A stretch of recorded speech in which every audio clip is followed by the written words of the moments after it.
well, a very warm welcome. Hope you're having a great time. And it's my pleasure to welcome Karla Linn Merrifield for another brilliant episode of My Body the Guitar. Great to see you, Karla. Welcome.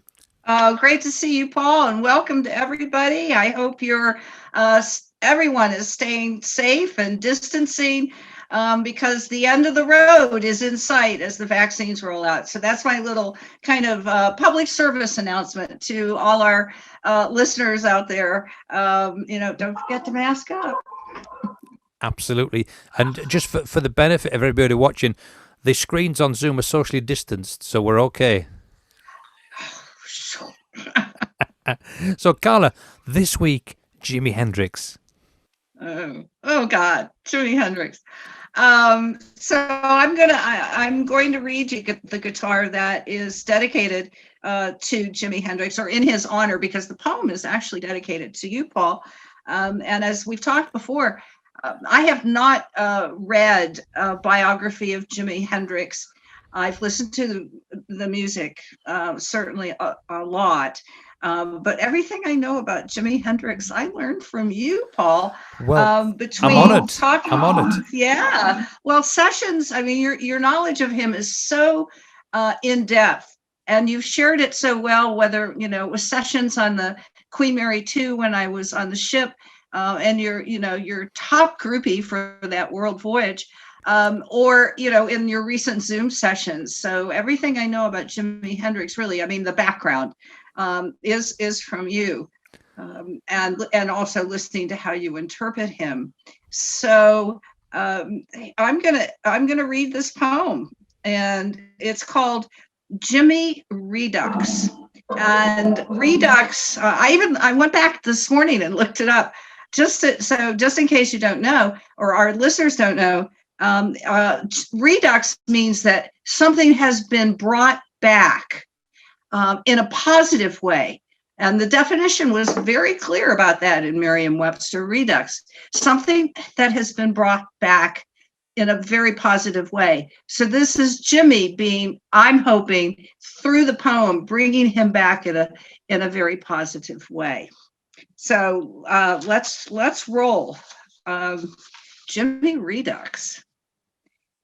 I summon Hendrix, the flames of his immolated guitar, him crouching on stage in my imagination, as he did with a can of lighter fluid, squirting the liquid over his axe and then striking a match. Even as I sanitize madly, fantasizing to Woodstock, star-spangled, we stood to believe in, electrified, his famed Fender Strats, even as I self-sequester, burned into iconography, a fired poem, even as I curse this scourge. Jimi would understand my drop lines, idiosyncratic spacing. He loves me in the time of coronavirus. I wipe the strings of the Strat in my future. I unplug ones I dream again tonight. Smoking hot under waning moon, shining in this orbit, together in music across time zones and keys and tunings, even as I sing his anthems, hoping for a cure. Beautiful. That is just incredible, Karla. Of all the poems we've talked about, actually, this kind of hits me the deepest. I mean, I'm totally honored that you put my name to it. That's beyond words. It's fantastic. However, let's just dive into this, because the first verse or stanza, as it were. Can you just talk a little bit about that, please? Because it's okay. Yeah. This is the springboard. These few lines. I mean, everybody who knows anything about him, or listened to him or came up through the era with him, in his brief 10 years of making music for us in the world.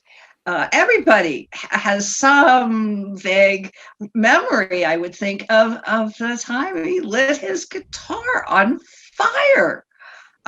So, an immolated guitar, lit on fire, immolation, burning up. And he took lighter fluid, and squirted it all over the Strat, and struck a match. I mean, it was like, when does that ever happen to, there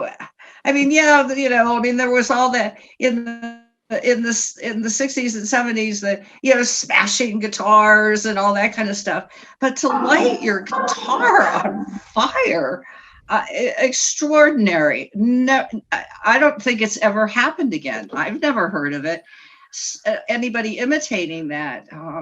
So that was kind of the key image. And when you think of fire and burning, and the heat, so it kind of signals, besides the moment in time when that happened in reality, it foreshadows what's coming next in the poem, which very quickly I get to. He lights over his axe and then striking a match. And then I say, even as I sanitize madly. And what happens is I've come off that image and that event into my first little taste in this poem about the coronavirus. And the poem was written, this is the first time I wrote anything that had the presence of the virus in it. And I sat back after I wrote it. I was on the Lanai here in Florida last April. And I said, oh my God. I mean, it just happened. The poem just rolled and rolled and rolled. And once I got that image down, and I realized that, whoa, this is the first time I have ever mentioned the coronavirus in a poem, ever. And I thought, ooh, geez, do I really want that in the poem? Do I want that in the book? And I fretted about that. It's a strategic decision to make. Do I want that invasion, so to speak, or the infection in my poetry within this book? And I a few days later, I said, yeah, I do. That's the reality of when this book was written. It's part of the backdrop, and it doesn't appear that many places in the book. I don't know, 7 places maybe. So it's not a prominent feature by any means, but it's there. And it was interesting that it was Jimi that, spiritually, who was holding my hand, and embracing me in my endeavors from beyond to confront the reality of what was going on in the world around us. And I made the decision, yeah, it's going to stay. This is part of the fabric of this book. Absolutely. Just to backtrack a second there, Karla. When he lit his guitar on fire, there is a backstory to that, because it was the Monterey Pop Festival. I want to say, I'm sure it's the Monterey Pop Festival.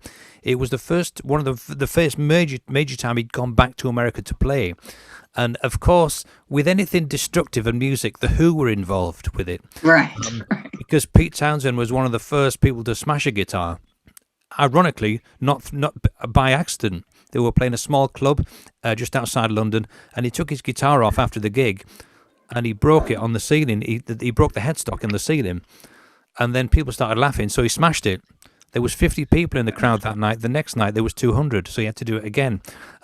So what happened is and Pete Townsend also he studied at a German art artist who was into auto-destruct. I've forgotten his name now, but he would destroy things, and it was kind of artistic. So Pete Townshend kind of started off that smashing, and then what happened is that Jimi Hendrix didn't want to follow the Who, and the Who didn't want to follow Jimi Hendrix. So what happened is they flipped a coin, and the Who won.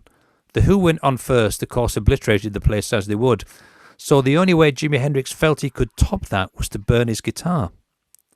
So what happened? And the crazy thing about it is that he's burning his guitar while it's still plugged into the amplifier. What I was hoping was, I was hoping Spinal Tap would actually recreate that, where he burns his guitar and it's just in flames, and all of a sudden he just tunes it slightly, and then he throws more lighter fuse on it and just tunes it again. But that's the background to why he burnt his guitar. A lot of people have read it was like a sacrificial, homecoming for him, where he sacrificed the guitar in front of everybody. But I think it was more down to the fact that he was trying to top the Who, which of course is kind of a tricky thing at the best of times, really. So that's the background to why he burnt his guitar. And thank you. Well, I mean, the thing is about that is he's burning the guitar, and as I said, it's still plugged in, so you've got this incredible sound coming out of a burning guitar, and I don't think it's been done ever since. I mean, I hope it hasn't, because I can't stand to watch it. Actually, I hate it. If I scratch a guitar, it's like, oh my god, I scratched it. Never mind smashing it. I mean, it's like, for me, I feel like it sometimes, but I'll never do it. So that, but it's an incredible thing. It's an iconic moment in the history of the 20th century, I think. Right. So in that respect, it becomes, in the poem, becomes a great parallel. I mean, that destruction of the guitar that's never happened before, and as far as we know, hasn't happened since, with this unparalleled world that we're living in now. And that's just magic that happened, that this poem happened that way. I didn't plan it. This is a totally free-form poem. I mean, I could show, if we could see the text. I mean, it floats down the page, which to me was, I guess I used that form instinctively, because it's flames, the way they flicker, and that's how the poem flickers down the page visually when you look at it. Those last three lines in that first stanza, Karla, I just wanted to actually just come to me. The liquid over his axe, then striking a match, even as I sanitize madly. To me, that I totally get what that means, but there's also another part of it that makes me think, well, Jimi Hendrix did strike a match that day, and he kind of changed the world forever. And then there's a lot of people that didn't like what I didn't like him burning a guitar. I hated it, but he struck a match worldwide for many reasons then, and a lot of people were kind of sanitizing to get away from it because they didn't want to know about Jimi Hendrix. Oh, yeah, he's the guy that burns guitar. He can't be very good. Madman. Yeah. And of course, and plugged in. Woo! Yeah, and it's in the middle of a song. It's kind of so there's so many. This is with all your poems. There's so many layers, but this is hits me quite hard, really, because it's like, yeah, he did strike a match because I love him, and then some people don't like him, so they kind of sanitize in madly to get away from it. And speaking of how switched on he was, can we have the second stanza, Karla? This is amazing.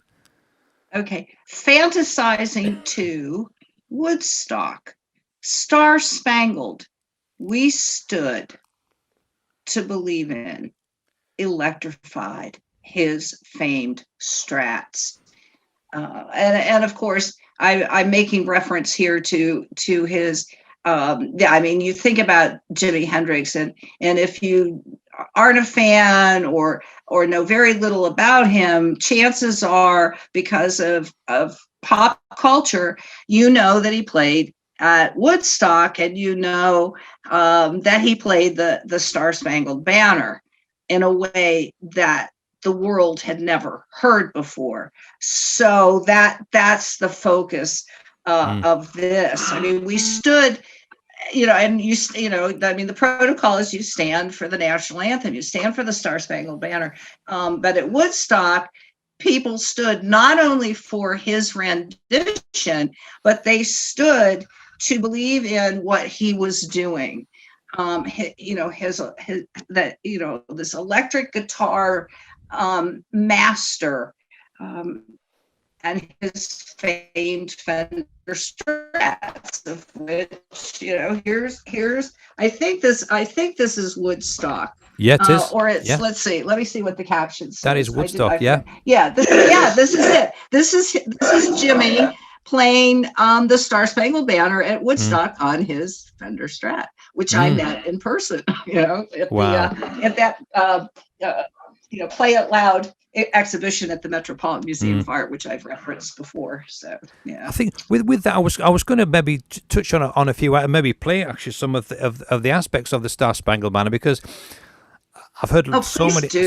Oh, thanks, Carla. There's so many different opinions. Oh, it's disrespectful. There's this and that. It's like, well, an opinion's an opinion. I'm not going to say anyone's right or wrong because it's I personally think this goes back actually to his love of science fiction, because he's making sounds that have never been made on the guitar before. I don't think, particularly with the tremolo arm. I'm gonna actually move down. I'll show you my best side. There we go.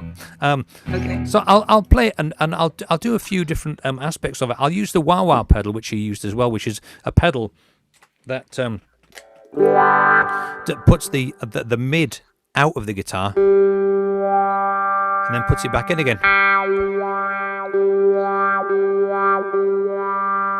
which in itself is science fiction. Just to say that his nickname, his brother had a nickname for him, Buster, because every Saturday they would go and see Flash Gordon, and Buster Crabbe was, of course, Flash Gordon in those days. So this is a kind of you can never equal the genius of that guy, but this is an assimilation.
Something like that. Anyway.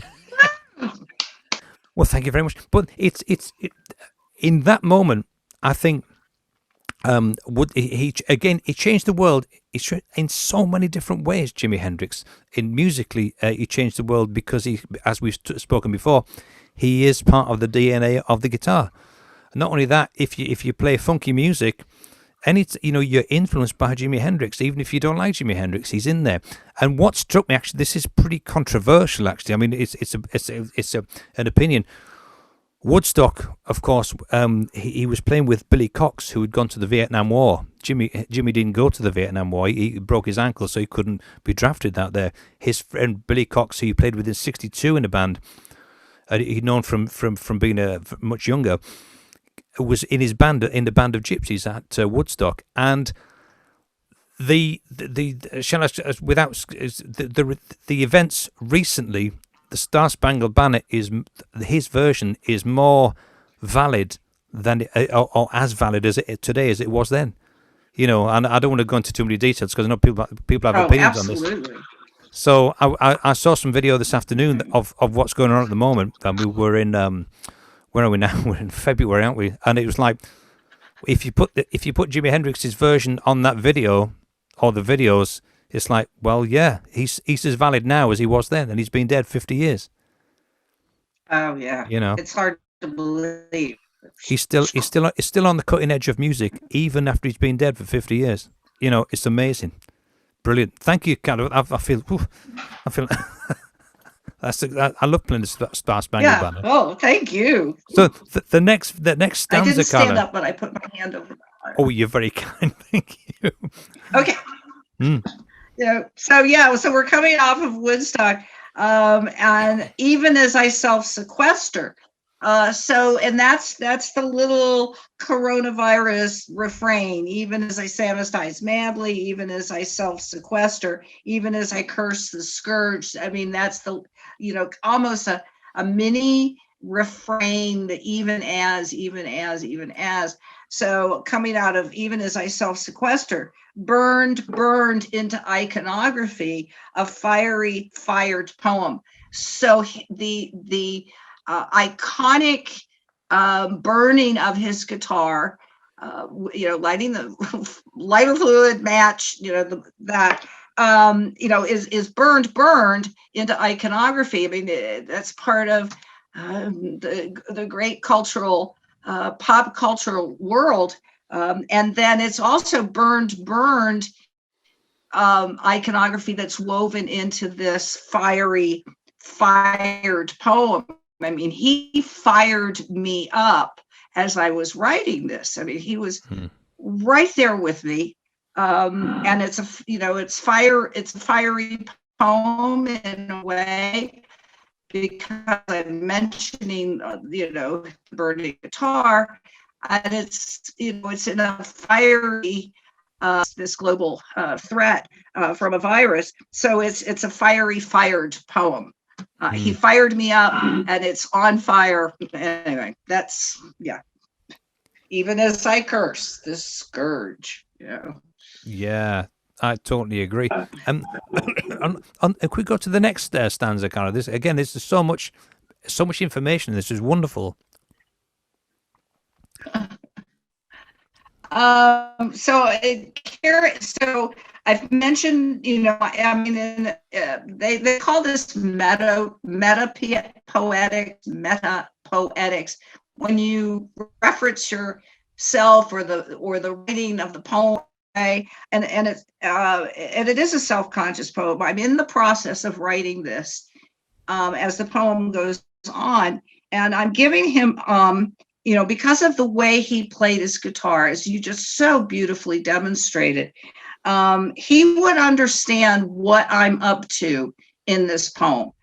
And specifically, my drop lines. And, on the page, you see them. A line goes a couple words, and then it drops down to the next one. But instead of going over to the left margin again, it just goes right below where there you go. A drop line, rather than to return to the margin. It just drops down right from where it left off on the previous line. And then I've got this weird spacing going on within the lines, where I've got idiosyncratic.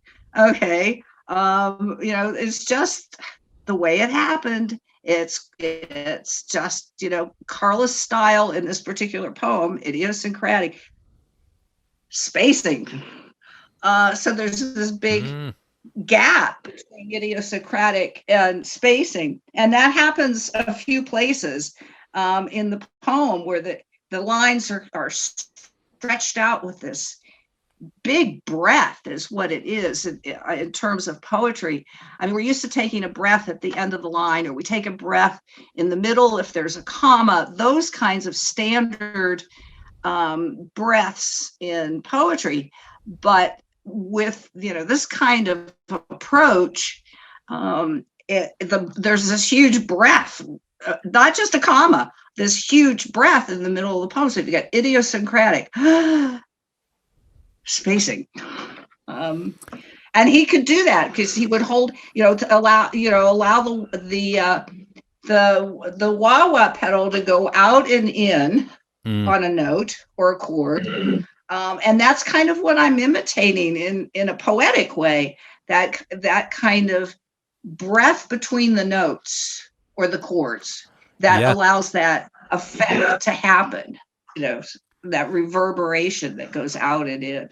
I think the best example I can give of that, Karla, is this.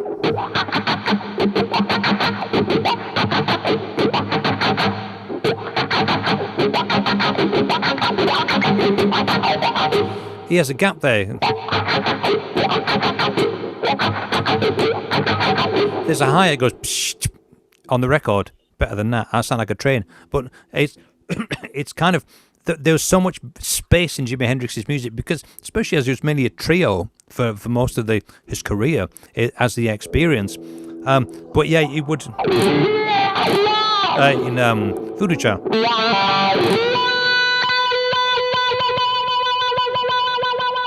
And then launching.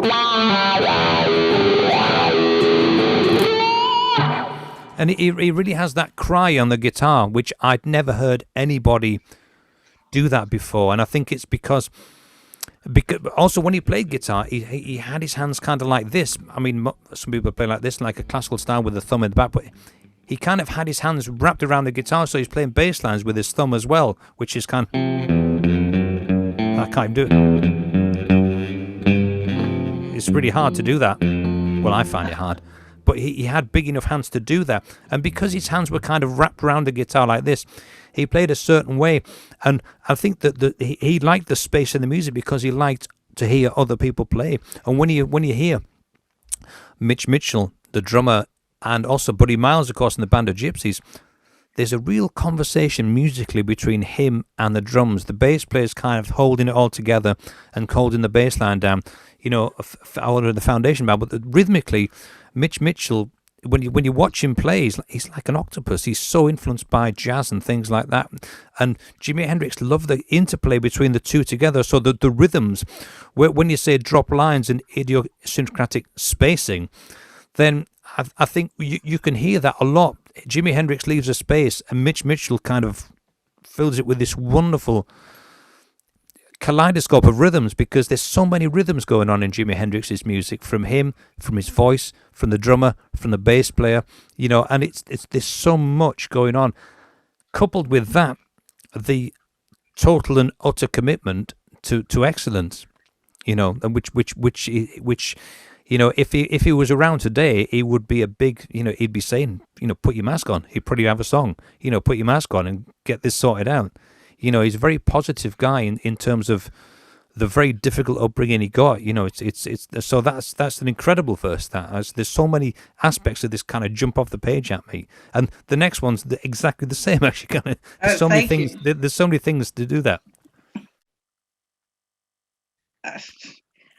Just that I come off of this idiosyncratic spacing and say he loves me in the time of coronavirus, and that's the place where all these little clues: sanitize madly, self-sequester, curse the scourge. I actually name what trouble is afoot.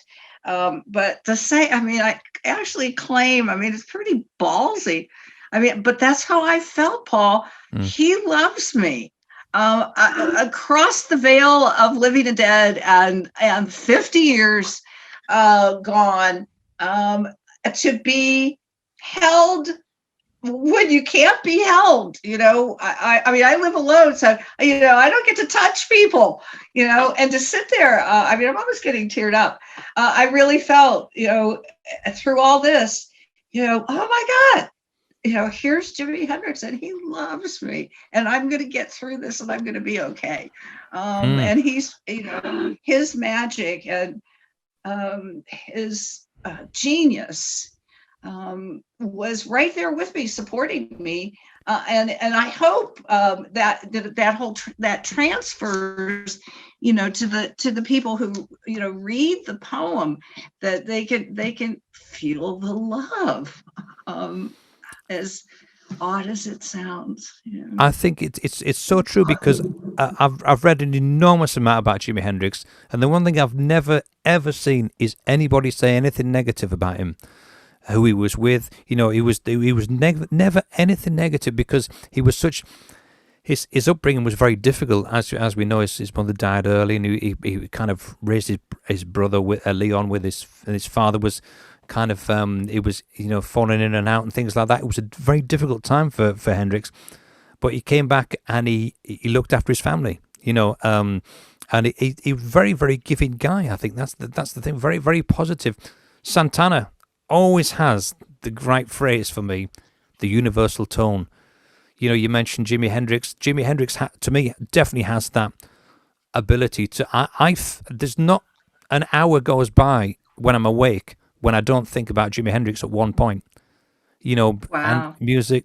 There's so much, and he's still on the cutting edge of guitar today. He's still doing things back then that we're still kind of working on now.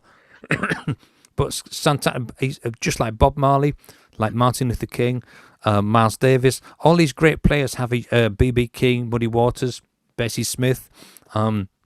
They've all got this thing Santana calls a universal tone, and Jimi Hendrix had it in spades, because he has absolutely inspired millions of people to pick up the guitar.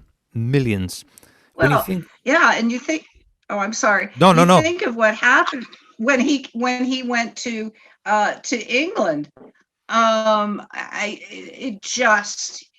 The revolution there that he of inspired guitarists who said, look at this guy, and wow, and took off from there. Just revered him, and how can I do that, and how can I be as good as that, and what can I bring that to the guitar game that can come near what Hendrix was doing. I mean, that he really rocked the world in the UK, and you guys across the pond really were the ones who brought him out and gave him the space and the venues and the connections to really start making it big before he came back to the United States. And that's where he took off, and look at who all the players that he inspired millions during those years. Well, since his inception in 1966 to the popular world, I think it's impossible to play electric guitar and not be influenced by Jimi Hendrix, as it is with Chuck Berry, as it is with Eric Clapton's the same. You cannot possibly not be influenced by him, and that's a very positive thing to say, because whenever I think about Jimi Hendrix, I'm not thinking about I want to be as good as Hendrix, because there's never a chance of that. But that's kind of not the point, really. The point for me is that Hendrix enables people to pursue their dreams. Why should a black guy from Seattle who likes science fiction and plays guitar change the world and die by the age of 27? How is that even possible? And he just kind of took it and he ran with it. And he, the burning of the guitar is actually kind of almost like his life, really. A shooting star that just kind of burned out fast. But his legacy is still with us, so this is amazing. And can we have the next slide? I'm loving this. I could talk about this for days. I wipe the strings of the Strat in my future. I unplug. Ones I dream again tonight. So this was before I did buy the Strat that's over in the corner there. But he made me dream. He made me dream that was possible in my, as a neophyte, just, a few months 6 months into playing a guitar. He inspired so many others. It was like, not that not that I'm going to play like him at all, but that whether it's a literal strat or the strat of my imagination, I want to sweat over those strings so that I have to wipe them off that in that dream. I mean, he made it possible for me to dream forward into the future in pursuing my craft as a guitar player. So that that's and it's again tonight in the here and now, and I think that he loves me and he's here again and he will always be there, and it's tonight immediate, but you can see that the future rolling out where he'll always be with us and with me, whether I pick up my Strat or my Martin or my Bloody Pearl or whatever. He's kind of there. He's my bro. He loves me. I totally agree, and I think one of the aspects of that is with the fact that he was so hardworking. As we discussing before, he'd make a cup of tea with a guitar on. He'd go to the bathroom with a guitar on. And it's just a total dedication, and the fact that he was so positive about music. And I think one of the reasons that we feel so close to Jimi Hendrix is Voodoo Child. If I don't see you in this world, I'll see you in the next one, but don't be late. Obviously, he's not from Hartlepool, so it didn't sound like that. But, that iconic line, there's so many iconic lines. Excuse me while I kiss the sky, or kiss this guy, depending on who you believe. Right. Lyrically, Little Wing, stunning lyrics. And I think the fact that he was of Oz, I think Cherokee, it was Cherokee in his heritage. His mother from Vancouver, Nora, was a Cherokee, and that kind of adds to the mystique and his approach to music and certainly lyrics. Yes. Yeah. And he would have wiped the strings every day of his Strat because he played it all the time, 8 to 9 hours a day, just playing all the time. And that's why he's so good. What he was so good. It's incredible. And in a way, he was so forceful. I want to say athletic, an athletic guitarist, not the kind that jumps up and down and does splits and things like that. But all over his guitar, that you can just, I imagine the sweat pouring off him onto the guitar, and of course he would have to wipe it off a lot. But that's part of his inspiration too. This is hard work, and I may be playing my guitar in the kitchen while I'm making my oatmeal or porridge, as you would say. But he just so into it. A great enabler. I think enabling people just to be as good as they can be. Which brings us perfectly to the next stanza, because this is another. Well, they're all gems. Particularly this one. Well, I return to the whole the fiery image metaphor, smoking hot. Okay, so he's smoking hot even from the beyond. I could put on his music. Yeah, it's eternal. He will always be smoking hot, and but yet here it is. So smoking hot under waning moon, shining in this orbit. So a moon that's losing its dimension and losing its light, and there he is, and we're together, and it's across time zones, across and keys and tunings, no matter what, no matter where, even as I sing his anthems, hoping for a cure. So I bring it back that he's given me hope. He loves me, and he's given me hope. I totally agree. I mean, it's so interesting because hot guitar. When I think of hot guitar players, he kind of defines the word really, because he had everything. He looks incredible, very popular with the ladies, of course. I mean, people used to, you know, Britain's such a small country, and you can't actually fit all the women queuing up to be with him in the length of Britain. I think he was, he looked great. His songs for me were just stunning. His arrangements were fantastic. He surrounded himself well. Management, I mean, Chas Chandler was brilliant for him, but I know Mike Jeffries was pretty destructive. Well, to say the least, in his career. But on recording sides, he would enable people like Eddie Kramer, the engineer at the time, the producer now, to make all those great studio sculptures. I would call them oral sculptures. Ooh, because yeah.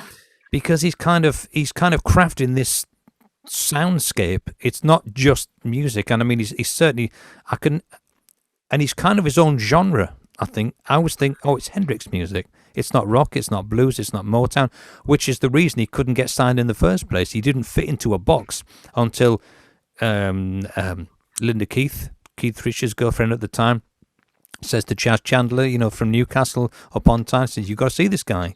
And people had actually turned him down before this, which is quite incredible, because they couldn't put him into a box. But even the last line, he said, "Even as I sing his anthems, hoping for a cure." To me, you're kind of into that.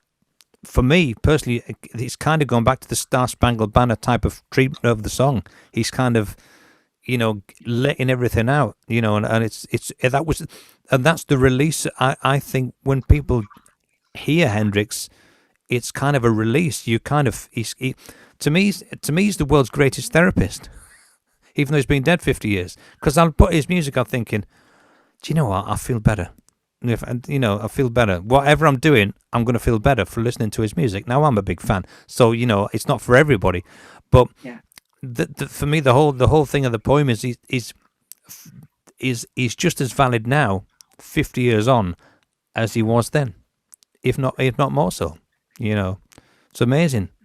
How this type of thing. Is there anything you'd like to add to that, Karla? Because we could chat all night. This is so brilliant. Oh, probably a little PS that is unrelated to the poem, except for the fact that at the very end, you see the words "for Paul Garthwaite," and one of the reasons that this song or this poem is for you is I will never forget your playing the Star Spangled Banner when we were on the Queen Mary 2. And groupie that I was at the pub every night, coming to hear you do your talks and demonstrations of the different guitarists. And I was with my buddy, the ship's priest, and we would sit there, and Peter was from New Hampshire, so a fellow American, among all, an international crowd, but certainly a hefty number of passengers from the UK.